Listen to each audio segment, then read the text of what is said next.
నమస్కారం. మీ విజయ్ కుమార్ గంట.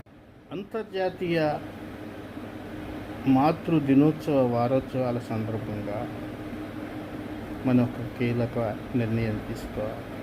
అమ్మని కాపాడుకుందాం.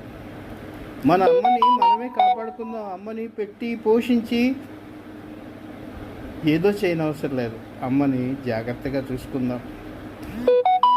అమ్మని సంతోషంగా ఉండనిద్దాం. అమ్మని కాపాడుకుందాం. అమ్మ యముడితో పోరాడుతుంది. ఆ పురిటి నొప్పులన్నిటినీ జయించి మనకి జన్మనిస్తుంది. పొత్తిళ్లలో మనల్ని చూడంగానే ముసిముసి నవ్వులు నవ్వుకుంటుంది. మీకు తెలుసా? వైద్యం పూర్తిగా అభివృద్ధి చెందిన రోజుల్లో ఎంతోమంది అమ్మలు జన్మనిచ్చి గుర్రపు వాతంతో చనిపోయిన రోజులు ఉన్నాయి. ఇప్పటికీ అవే పరిస్థితులు ఉన్నాయి.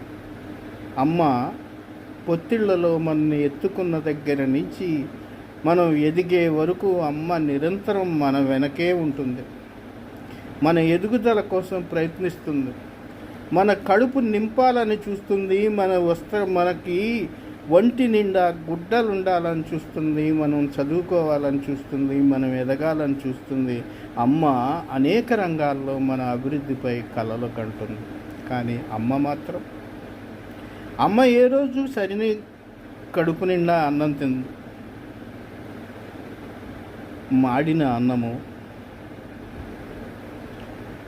అందులో అది లేకపోతే పచ్చడన్నము, పాసిపోతున్న అన్నంలో పెరుగు కలుపుకొని ఆవకాయ పచ్చడి తినే అమ్మలు, అవి లేకపోతే గంజి తాగే అమ్మలు, మనకి పొట్ట నిండా అన్నం పెట్టే అమ్మలు.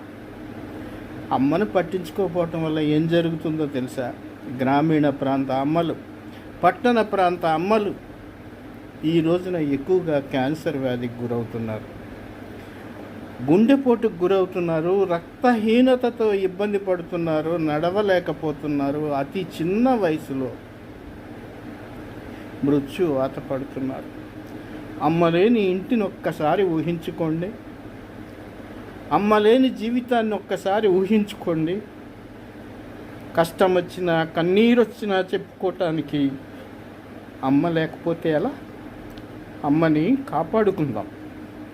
మనం అమ్మని కాపాడుకుందాం. 25 ఏళ్ళు దాటిన ప్రతి అమ్మ సంరక్షణని మనం తీసుకుందాం. మనం చేయాల్సింది ఏం లేదు. అమ్మ ఆరోగ్యం పట్ల శ్రద్ధ వహిద్దాం. అమ్మ సరిగ్గా అన్నం తీసుకుంటుందో, ఆహారం తీసుకుంటుందో లేదో గమనిద్దాం. అమ్మకి కోట్లొద్దు.